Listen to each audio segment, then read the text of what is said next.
Hello there, gorgeous, amazing, inventive, open-minded, spectacular people. Welcome to the LP Variety Hour, number 9. We've done 9 of these things now. It's getting a positive response, and I want to thank you guys because you guys are commenting, and you guys are commenting some things that you're doing while you're listening to the LP Variety Hour. Some of these, I am very honored. One of them was somebody was taking like an actual test, like a calculus test or something like that, and they were listening to me while they were taking a test. I was like, oh, it was worth 30% of their grade, they said. I didn't write this down, and I apologize, I don't have your username, but I was honored that someone would listen to me during such a crucial time. Like, that's 30% of their grade, and they're going to listen to me in the background, and I relax them to a point where they can like relax and do a test. Like, can't even tell you how honored I am by that. Now, if this is your first time listening to the LP Variety Hour, all this is basically an audio kind of podcast, but it's on YouTube. And what this is for is getting you through something terrible in your day. If you have something that you just, oh man, let's say, what if you were to be the guy that cleans the toilets at the Dallas Cowboys Stadium after Free Chili Dog Day? That sucks, man. That would suck to be that guy. And if you are that guy, you should comment that because you deserve a medal. That's a terrible job. Anyhow, all this is just simply audio, and so this is. I think I'm gonna bet you that this probably gets. I'm gonna say like half the people that listen to this show are probably doing cardio. I almost guarantee it, actually. All right, so on to the terrible things that people were doing last week during the show. Our first one, actually, we've got a 2-for-1. We got a BOGO. We got a buy one get one free, not buy one get one half off, buy one get one free. It was Chris AGW and Discipline, but it's not Discipline, it's Discipline with 2 I's at the end of it. And they were both doing calculus. That sounds terrible. It sounds absolutely horrible. I'm not good at math at all. I'm very good at working on cars or making something out of glass or recording a podcast. I could edit you a video, like a pretty cool one. I help record for CT Fletcher sometimes, so I'm a camera guy too. Like, I'm all right at that. But calculus and math? No thanks, Jeffrey. I'm going to just go ahead and say no to that. You know, I'm going to talk about something real quick because I can talk about whatever I want. And if there's one thing that I hate, I really dislike it when another human being encounters another human being and they're in the middle of a conversation and you know they hear that you don't do something like you don't I don't know, you don't have kids. I can't believe you don't have kids. Or they don't like, oh, ooh, this is a good one. Some people will hear that I don't watch football. I don't watch any, like, I don't really care about sports. Like, not at all. Really don't care. Like, nothing. You can mention names in front of me. I have no clue who like, I don't even know who you're talking about. I don't know where they're geographically located. Do not care. Some people are like, oh my gosh, you don't know who this and this is? Oh, another one that really drives me crazy is when people are talking about TV shows and you go, I don't watch TV. You don't watch TV? Oh my gosh. And it's like, you don't know how, I don't know, you don't know how to change the oil on your car? Oh my gosh, you're stupid. Oh gosh. Or, you know, or when somebody doesn't know how to spell something. Like, I remember one time I misspelled where in front of somebody, and this is when I was like, oh, this is like a few years ago or something. Like, I was a big boy, an adult, and I forgot how to spell where. I was like, where? It's the WH. Yeah, it's the WH one. And the person that heard that I didn't know how to spell it acted like I had like clubbed a baby in front of them or something. Like, I was so like it was appalling to them that I didn't know how to spell this word. And I was just like, man, like there's so much stuff that you don't know how to do. Like, don't ever act like somebody is stupid because they don't know one little tiny minute thing. That in itself is stupid, acting like that and being so appalled at like somebody's not knowing just a little tiny, oh, it drives me. And in fact, what I'd like to say to that whole situation is whenever somebody starts acting like that, if you have somebody like that around you that's acting like that, you just have to realize that like they've got some little insecurity that they think about all the time about themselves. There's something that makes them insecure, so they think about it all the time. It's on their brain all the time. And the only way that they can talk about it with other people is outlashing and like lashing out via little passive aggressive things, such as acting like someone is stupid when they don't know how to spell something or when they don't know how to do something. It really drives me insane because like every human being has its specialty. Like human beings are amazing. You can like I don't know how to play the piano, but if you know how to play the piano, you should comment because I think you're a freaking awesome person. Because you got to like divide your hands. Here's the left hand and here's the right hand, and I believe the left hand does like the more bassy stuff. The right hand does the more high trebly tones of the piano. And if you can't split your brain into two like that and think like that, you just can't play the piano, man. That's just how it is. Some people don't know how to spell where. Some people don't know how to play the piano. That's just how it is. All right. Now, another person that was doing something terrible. I mean, I guess it would depend upon the situation, but pretty much any time this is bad.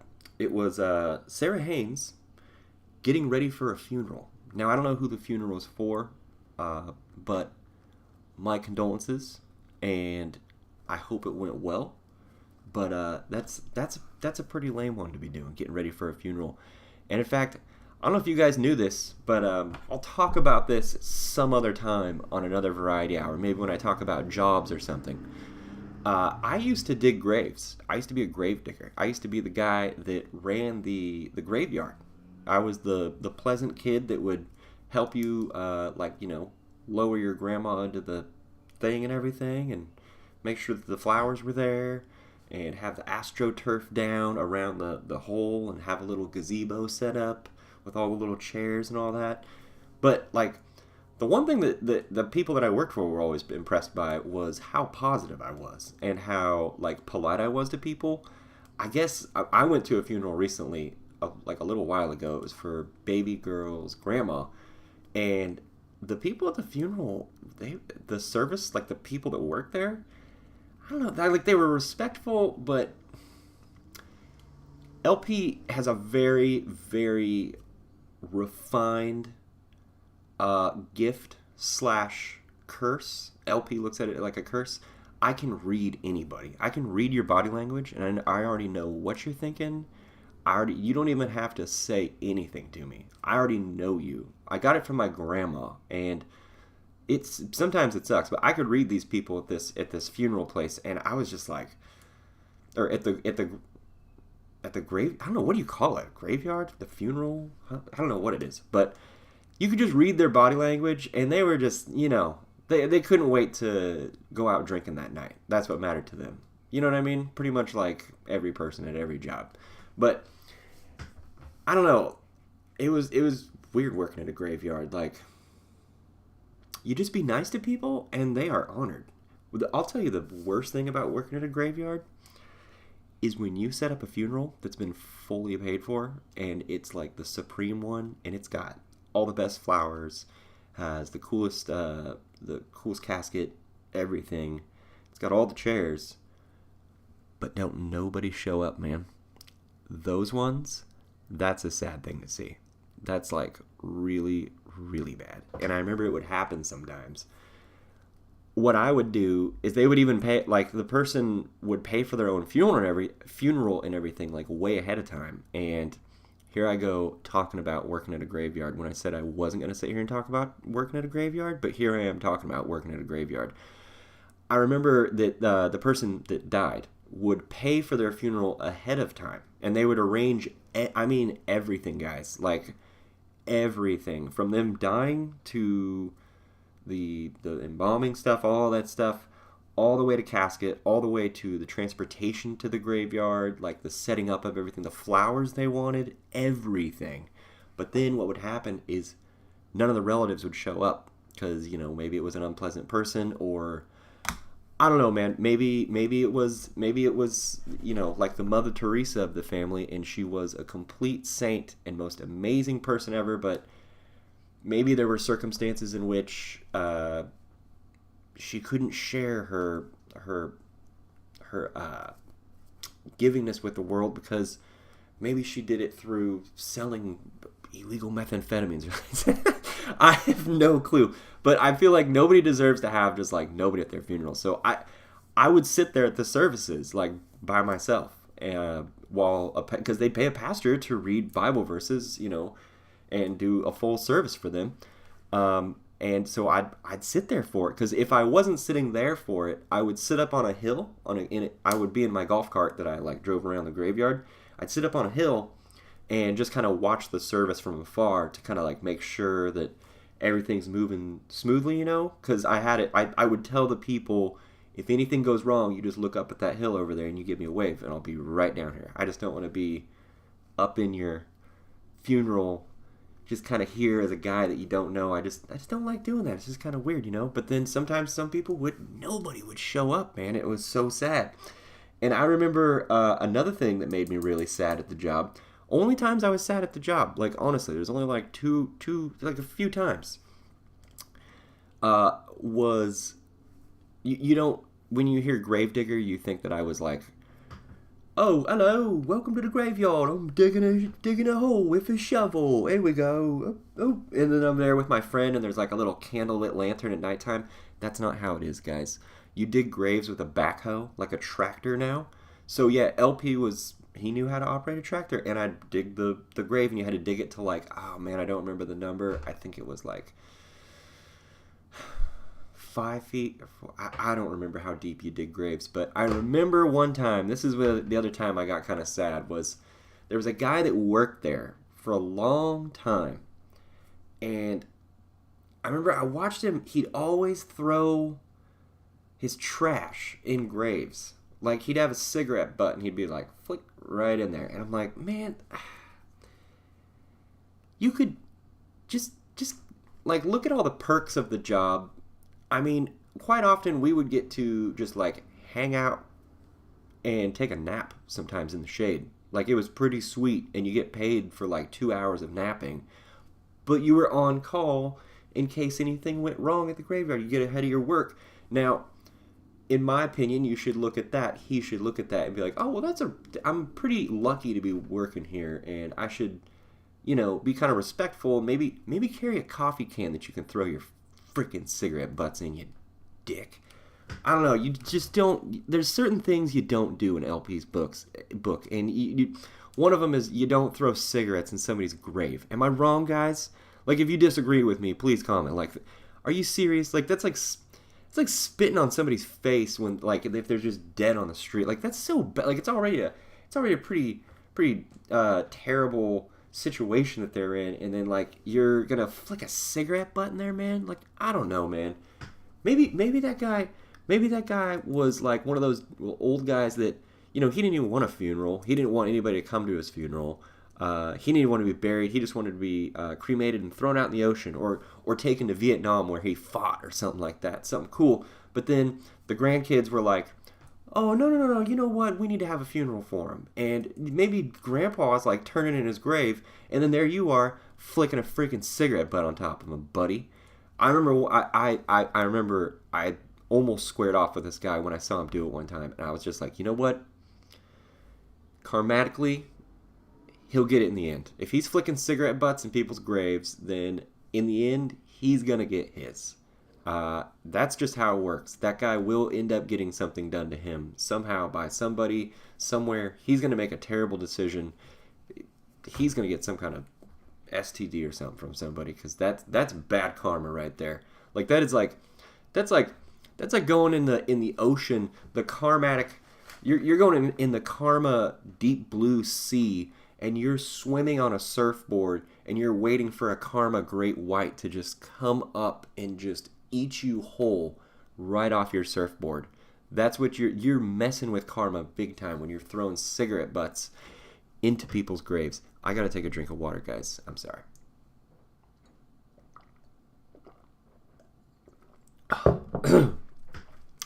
That is like the gift of life. When you are really thirsty and you finally get that first drink of water, and you can actually feel it go down your throat, inside your body, and then start penetrating your stomach, and then like just replenishing your body. You're just like, oh, I'm whole again. All right, guys, so on to what I wanted to actually talk about and what I actually have written down. One of the first things I want to talk about is a TV show that I've been watching lately.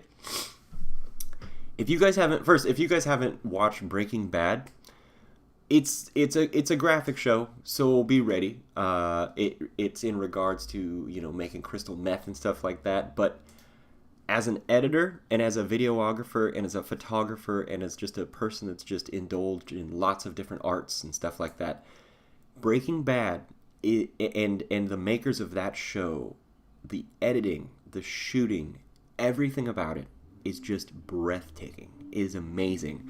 Now, in that show, there's a whole bunch of people doing bad stuff and doing illegal stuff, and there's a lawyer that basically defends all these people. And his name's Saul. And there's a new show that has come out called Better Call Saul, and it's basically a branch off of Breaking Bad. You don't necessarily have to have seen Breaking Bad to enjoy Saul and Better Call Saul.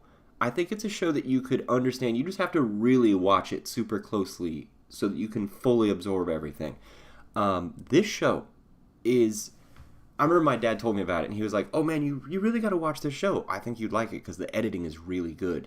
And when somebody says that in front of me that doesn't edit video, I go, I need to watch that show because it's probably really, really good. And it's probably going to impress me.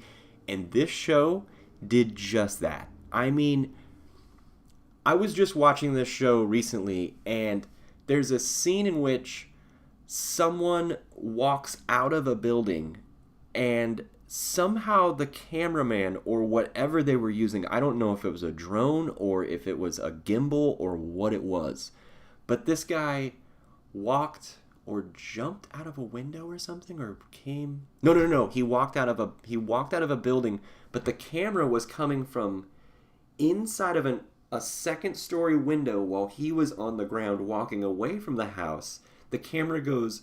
the camera goes as though someone is carrying it on the roof. It drops down from the roof onto the street and then follows him. And then there's yet another camera angle somewhere. I don't remember where in the show, but they do something like they're following someone from behind, and they literally fade to following him from in front. And it sounds so stupid and simple when you watch the show and it happens in milliseconds. But some of these shots take days to think of and to set up. And as I watch this show, I can't help but think that the cameramen and the editors and the producers and like directors and everything of Breaking Bad, I think that they went to Netflix and they were like, listen, we're bored and we want to do a side project and we want to impress you. This is going to be like a business card for us, and we're going to make this show amazing. Just you watch. And I think Netflix was like, you know what, guys? Here you go. Here's double the budget. And okay, so I'm gonna talk about something in video editing, and I'm gonna ruin a lot of TV shows and most reality shows. I'm gonna just ruin them for you right now. There's something in editing where you can basically... whenever you watch a commercial, you'll notice that every single commercial, no shot lasts longer than about 4 to 7 seconds. If you go 4 to 7, it rarely goes up to like 6 or 7 seconds on a commercial. There are like camera flashes that goes this angle, that angle, this angle, that angle, this angle, that angle. Now, if you watch a lot of television nowadays, a ton of television nowadays, most shots don't last more than 7 seconds. Like if you watch American Idol or any kind of like silly show that LP can't stand, most of the shots don't last more than 7 seconds. And I have this thing. I can't watch anything. I cannot watch anything where the shots don't last more than 7 seconds. It just drives me insane. Now, you will notice that on some of my vlog, it does make things easier to watch if something is dull. Now, you will notice that I have sped up the pace of my vlogs. I do this in my vlogs, but I feel that every once in a while, if it matches the pace, it's okay to do that.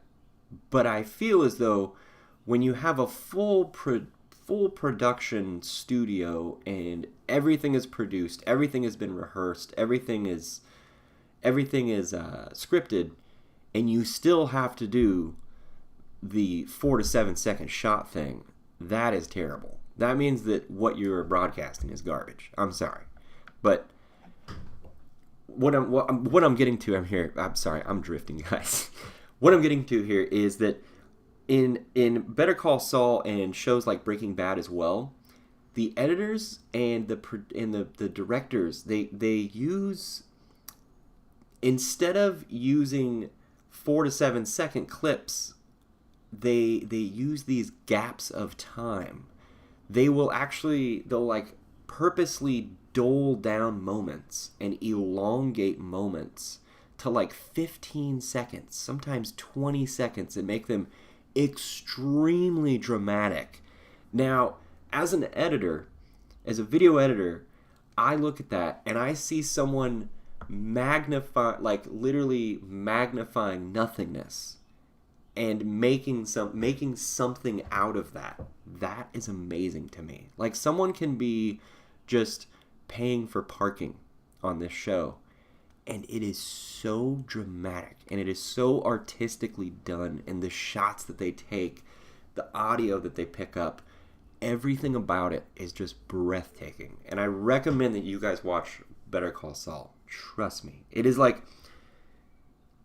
it's just breathtaking. It's a really, it's silence, but it's dramatic at the same time, and the silence magnifies the dramatic.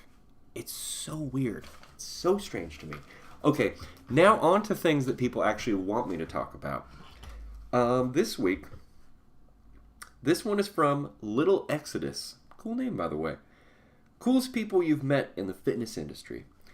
Now, this first one is going to kind of like catch you off guard just a little bit, because I've never really talked about him before.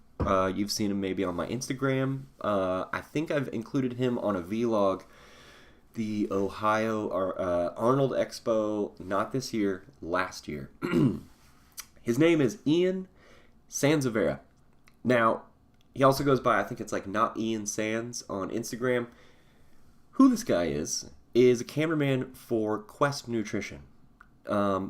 This guy, if you've ever been to an expo and you've ever looked at that big screen that Quest has playing, where they're like making all sorts of fun little foods and it's fun little 15-second clips on Instagram, whenever you see those cool edited 15-second little videos where they're making a whole bunch of food really fast, but it's these just amazing shots, and the way that it's edited, and the silly little graphics that he does that go with it and everything. I say silly, but they're not silly. They're breathtaking, and you see it, the complete product, and you're just like, oh my gosh, this is amazing. Wow. He's the guy that makes those. He edits those. Now, it may have changed. I believe that there is a new guy doing that. I think his name's Prosper. Hats off to you, man. Don't know if you listened to my Variety Hour, but you were an awesome dude as well. I got to meet him at the last LA Fit Expo. Prosper actually break dances very, very well. They do dancing at the Quest booth. And this guy, like, put down the freaking amazing nice camera he was recording with and started breakdancing, like, really well. And it was super awesome. Anyhow, back to Ian, the guy I'm admiring on. This guy, I met him at, I believe, the LA Fit Expo, the second LA Fit Expo I went to, so I don't even know how many years ago that was now. It's been so many, it's getting very crazy now. I met him in the Quest booth, and he was holding an amazing camera. It was a Sony, I don't remember what it was, some kind of giant camera that me and Brian shoot with, but it's like the level up from it. And he had a Canon lens on it, so I just started talking to him about that. But then I found out that this guy is like, he's funny, and he likes to make inside jokes, and he likes to mess around and have fun, and it's great. And then I found out like the work he does, and I had no clue that he was responsible for that stuff because he doesn't even talk about it because it's like no big deal to him. You meet him and he's just like this positive, awesome, nice guy that you just get along with, and he always wears like really amazing shirts like Rocco's Modern Life and all sorts of different like cereal shirts and all sorts of cool stuff like that. I got to go bowling with him and at the Arnold in Ohio. I think it was like 2 years ago, and it was an amazing time. This guy is just a really cool person, and he has a YouTube channel. Oh man, I'm gonna say this now, and I really hope that I remember to do this. I'm gonna try and put a link to his YouTube channel. If you guys are looking for YouTube tips, editing tips, and like how to shoot, how to do B-roll, stuff like that, this guy is amazing. And he knows how to do all of it because he's a complete and total professional. And his YouTube channel is kind of just this like, it's just this place that he likes to mess around and make quick videos to help you. But his quick messing around videos are like 10 times better than what you're making, man. Like, he just does stuff real quick on his cell phone, and he'll like kind of play around with GoPros and stuff like that. But he teaches you how to make videos, and it's amazing because he's a charismatic person that is also very funny, and he makes jokes in some of the videos, and it gets you to laugh as you learn, and it's so awesome. Love the guy. Hats off to you, Ian. Don't know if you listen, but he does have a YouTube channel, so maybe he's mingling around on the YouTubes. All right, so let me think of another. Another person, another really cool person. This is an obvious one, but of course I'm going to talk about it, and I'll probably dive a little bit deeper into this guy later on in different LP variety hours. I could probably do a whole LP variety hour on this guy, CT Fletcher. I know I rarely meet people and get like a I rarely meet people in person and get like a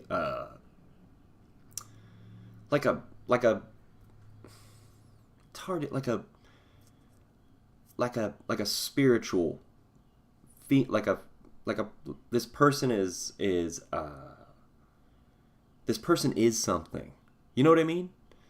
CT Fletcher, there's been multiple times where me and Brian have been shooting him, and it's almost as though that guy will know what's bugging me on my brain. I won't talk about it to anybody, nothing. It's some inside thing that I won't even talk to about my brother, baby girl, nobody. But it'll be something that's bugging me. And then he'll go on some riff on camera, and he'll go off about some subject, and it addresses the thing that is in my brain. I'm not gonna say any names here, but I don't even want to talk about this stupid situation. There's certain YouTubers that say things about me, my brother, and John. I'm not gonna say any names, but I remember at one point in time I was like, it kind of frustrated me a little bit, and we were recording for CT Fletcher. In that moment that I was frustrated about this, and CT Fletcher went on this rant about people saying negative things and people hating, and he was looking at the camera, and it was as though he was addressing my thoughts. It was so weird. He picks up on things. I don't know how he does it. Like I've never met someone. I'm gonna take that back. I've met a couple people that have given me like I don't know how to describe that feeling, like a spiritual, like this person is a beacon of something special, and they can help people, and that's amazing. You know, a lot of people say things about CT Fletcher. A lot of people say like, oh, he's passed, blah blah blah, whatever. A lot of people make the steroid accusation too, and it's just, don't worry about stuff, man. Just look at the message somebody is broadcasting. Maybe they've been through some stuff. Maybe they can help you.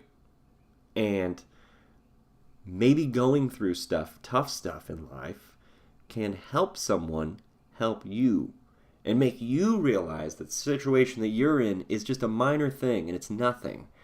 And then you'll just blast through your life because you can see this other person that's been through some terrible things. But instead, people like sit there and they point and they accuse and they talk about all this stupid stuff. And you got to just look at the person that's in front of you. And if that's a special person, that's a special person. Just forget about their past. Sometimes it doesn't matter. I mean, if somebody's touching children or something, don't forget that, of course. But you know what I mean. I think you guys get what I'm saying here. Yeah, it's one of the few times I've been in front of, and I've met a lot of people in the fitness YouTube industry, and I have a lot of great friends now, and I love them and I adore them, and they're like my clan. But there's a lot of people that are like really famous in the fitness YouTube world, and I've met them, and I'm like, you're a great person, like that's cool, but CT Fletcher for me, like that dude, he brings something out of people. Like I watched him during a workout. There was a time where there was a person that he was working out with, and you could tell he wasn't into it. And so CT saw that, and he said he had somebody else do something in front of this person, and then said, "Can you do that?" And then like he picked up on this person's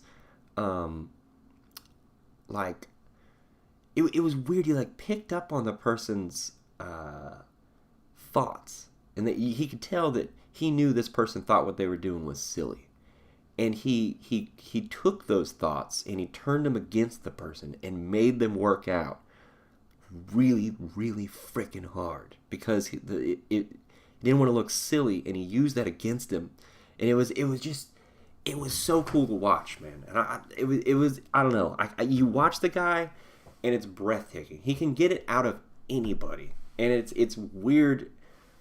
It's just breathtaking. There's another person I'd like to talk about when it comes to CT Fletcher, and it's weird to me that this person doesn't have a bit more of a following or a bit more like recognition. I don't think it's weird. I don't ever hear anybody talk about this person, and it's CT's daughter. Her name's Natalia, and she is a worker bee. And she is an amazing person. She's the person that calls me and Brian, texts me and Brian, and basically summons us up to Long Beach to film. She organizes tons of things. If you see a booth at an expo, I believe she's responsible for organizing that CT booth, that Iron Addicts booth. She's responsible for a ton of things. And I feel like this person deserves so much more recognition. She is an awesome person, and she is just a little busy bee. Every time I see her, she is zinging around, and she is a very compassionate, sweet little person. One time me and Brian were filming, and it was really hot in the gym, and I remember I see her come down from the office. She brings everybody water, and I'm just like, how nice is that? You got a bunch of big old muscly, angry, big old dudes in this really crazy, hardcore gym. And then you got this sweet little lady coming down, sweet little girl coming down, and she's bringing us water. Like, it's really, it's nice. It's nice to see someone that's super busy, but has the time to be compassionate. And she's always thanking us for filming, and she's just appreciative. And it's nice. And I feel as though that girl doesn't get enough recognition. I think she deserves a lot more recognition than people give her, and I think people should know her name. She's a great person. And for that matter, I feel like most people that you guys admire, including the guy you're listening to right now, usually have somebody in their court, in their little, that really kicks ass. And like me, I've got baby girl, and she helps me so much, so much. Everybody's got that person that helps them. I remember when I was younger, my aunt helped me a lot with stuff. She helped me with school. She helped me with all sorts of things. But baby girl, like for example, on this physique prep that I'm doing right now for this show, she has helped me so much with food prep and calorie counting. Yet again, the math thing. LP, not good at math. LP can fix your car. He can edit you a cool video. He can take sweet pictures for you. He knows how to do really cool stuff in Photoshop. Not that good at math though. And so therefore I am very, very bad at calorie counting. I'm really bad at figuring out the calories on things too, and dividing things into like half cups, quarter cups, and all that. And then I'm just terrible at it, and I run out of energy for it really quick. And baby girl just swoops in like a beautiful purple, gorgeous phoenix and saves my day. It's as though I'm like a warrior with a big old sword on a fictional cliff fighting a dragon, and then the dragon he spits out a flame. The dragon is calorie counting, okay? The dragon lets out a big old flame out of his mouth. The calorie counting dragon. The calorie counting dragon lets out a big old flame out of his mouth, and I jump off the cliff because I have nowhere else to go. And then baby girl, the beautiful, gorgeous, feathered, amazing phoenix, comes down and whoosh, spreads her wings and glides down, and I land on her back, and she saves me. That's baby girl when it comes to calorie counting in LP. Really don't like calorie counting. I don't know why I'm so bad at it. I'm just really, really bad at it. Okay, this one might offend some people. This next thing I'm going to talk about, I'm going to try and not mention any names, but pretty much people, if they know me, they kind of know who this person is, and it's kind of, but I'm trying not to say anything bad about anybody while I talk about this. Now, this is a person that comments quite often, and I want to thank you. This is The Tiny Rizzle. Cool name, by the way, The Tiny Rizzle. Most embarrassing gym moment. Now, this is going to kind of catch you guys off guard, and as I talk about this, I'm going to try and not talk negatively about anybody, but I have to talk about this because I feel like me talking about this as a lot of the things I do talk about on the show kind of help people. And if I talk about something that embarrassed me, or something that I didn't like happening to me, or some terrible situation that I was in, maybe it'll prevent you from getting into the same situation as well. Or maybe it'll wake you up to a situation that you're in presently, and maybe you'll get out of that situation, saving yourself from much angst, many anxieties, and terrible sadnesses. So my most embarrassing gym moment is not just a moment, it's more of like an elongated period of time in which I just got into lifting, just got into the gym, and I just kind of started seeing those like noob gains. I didn't quite start wearing like tank tops yet, you know what I mean? Because I hadn't quite reached that like confidence level yet. But like, when you hit that, you guys know what I'm talking about. Like, you hit that point as a dude where you're like, I can finally wear tank tops. This doesn't look stupid. Yeah, man, I'm okay with this. All right, cool. And then you kind of realize like, it kind of helps you in the gym because you can see things move. You can actually see the actual anatomy, like the actual muscles moving, contracting. You can actually see things happening. It's crazy. Like on a chest day, if I wear a tank top now, I can see my chest going. But if I wear a shirt, I can't see it. I can't see the chest contracting. I can't see my delts contracting, all that stuff. Anyhow, it was at the beginning of my lifting career. And met a girl at the gym. And it was a person, it was kind of one of those situations where I was still caught up in like the physicalities of how people look, and the hierarchy of that girl's not supposed to be dating that guy because she's too cute for him, or he's too, you guys know what I'm talking about, that hierarchy that people participate in. Pretty much everybody still does now, but they just don't talk about it. I have completely washed that from my life. Like, you date whoever you want to, and whoever makes you happy is cool. If it's same sex, whatever it is, I really don't care.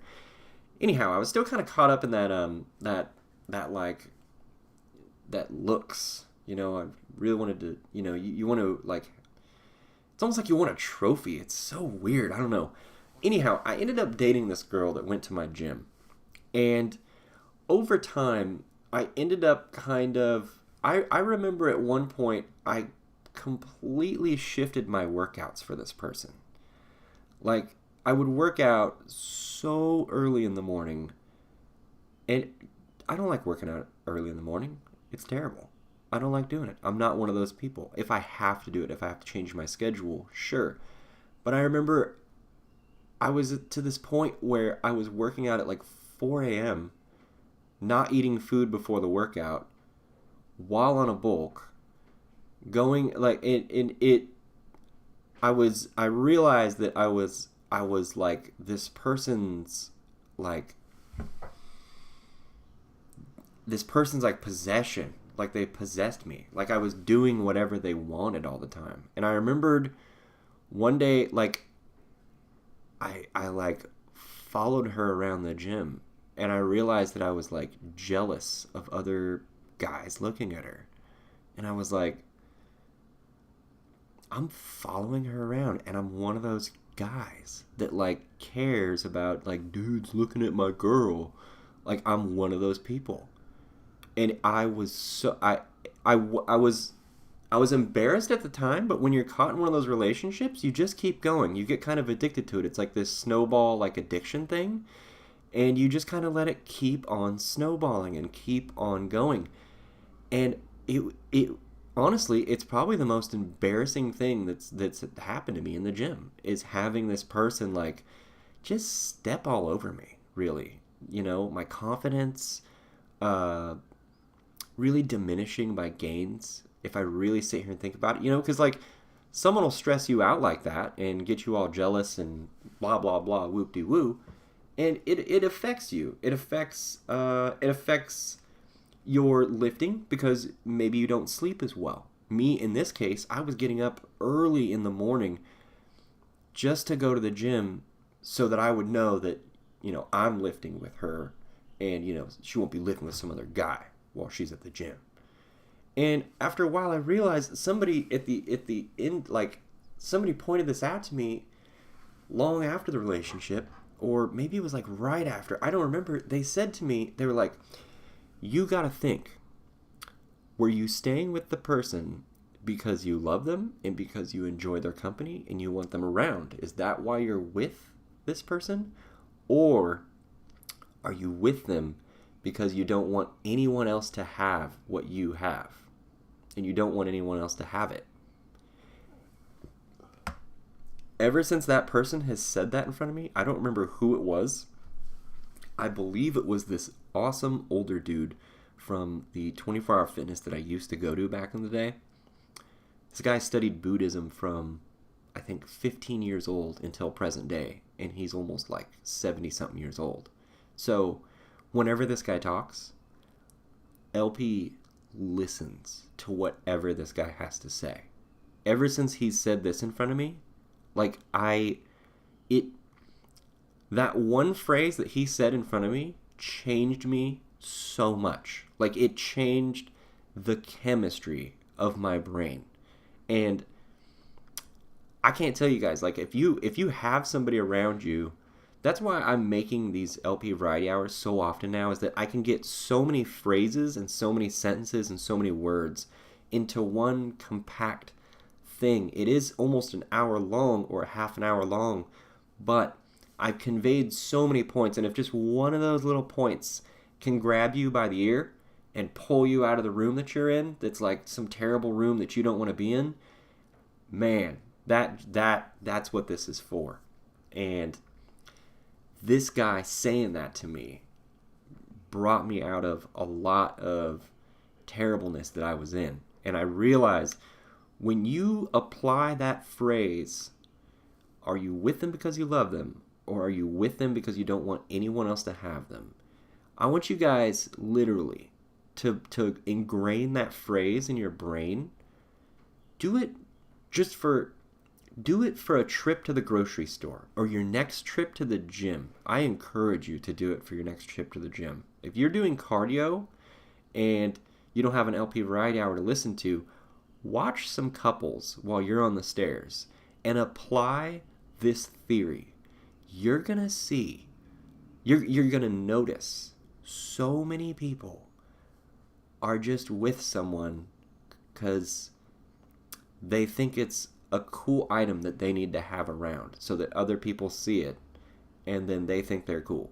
Or it's like a trophy almost that they've obtained and they like to carry it around and show people. But don't look at it too much and you're not allowed to take it from me. You know what I mean? You're not allowed to hold my trophy. Don't touch my trophy. As soon as you start applying this, do you love the item or do you just not want everyone else to have the item? As soon as you apply that theory to relationships, it woke me up so much. It was one of the biggest awakenings I've ever had, and it made me look at people and their relationships so differently. Once you apply this theory and you start really thinking about it and you start looking at the people around you and you see people's boyfriends and girlfriends, you just kind of see nothingness. It's just like a show. It's just people just don't want anyone else to have the other person. That's really all it is. And they don't ever really do anything compassionate for the person. And this is where cheating comes from, I feel, is this like territorial thing where you just don't want anyone else to have it, but it's mine. But I want this over here too. But no. No one else can have mine. Can't have that. I'm starting to ramble. And this LP Variety Hour is now going on 50 minutes, guys. These are getting very long. It's getting very easy for me to make these. And I want to thank you guys so much for your suggestions on subjects to talk about, because it makes it so that I can literally just write this stuff down, your suggestions, and just riff away. And it is so much more fun for me because I know that when I mention your name and then mention the subject that I'm about to talk about, whenever in those older movies, whenever like girls get really excited about something and they like shrug their elbows up and then they make two little fists and they put their elbows down and they kind of shake their fists back and forth and they kind of look up and they're like, ooh. That's what I see happening whenever I mention your guys' names and then I mention the subject matter that you mentioned and then I get to talk about it. I can just see you on the other line being like, oh, yes, he picked me. I can't wait for him to talk about this. And I love doing that for people. Maybe next week I'll talk about, maybe next week I'll try and talk about some of my own stuff. But I feel like you guys just kind of give me like a little, I'm in an airplane and you kind of give me a point to go to, but I can kind of take you on any path that I want to. Like we're going from California to Las Vegas, but you know what? We're going to hit the Grand Canyon first. We're going to fly over that, and then we're going to, make a side trip over here and see the beautiful desert. Then we're going to fly to Vegas, baby. That's how I like looking at this. And I want to thank you guys so much for all the positive comments. Please, if you enjoy this, hit the like button for me. Leave a comment. Share it with your friends. If there's some in here that help you, tell a friend about it. Tell them how it works. I know it's not a podcast. It's kind of hard to share with people sometimes. Hitting that like button and commenting or sharing these videos is honestly, guys, it's like you're paying me money. It's the only form of payment that you could give me, really. So thank you guys so much for all the positive comments and everything. And thank you for sharing it with friends. Thank you for hitting like, everything. I'm starting to run out of energy now, and I need to hydrate up. I need to go get some food in me, and then I need to go wreck this chest and shoulder workout in just a minute. I will see you guys next time. Thank you so much again for joining me.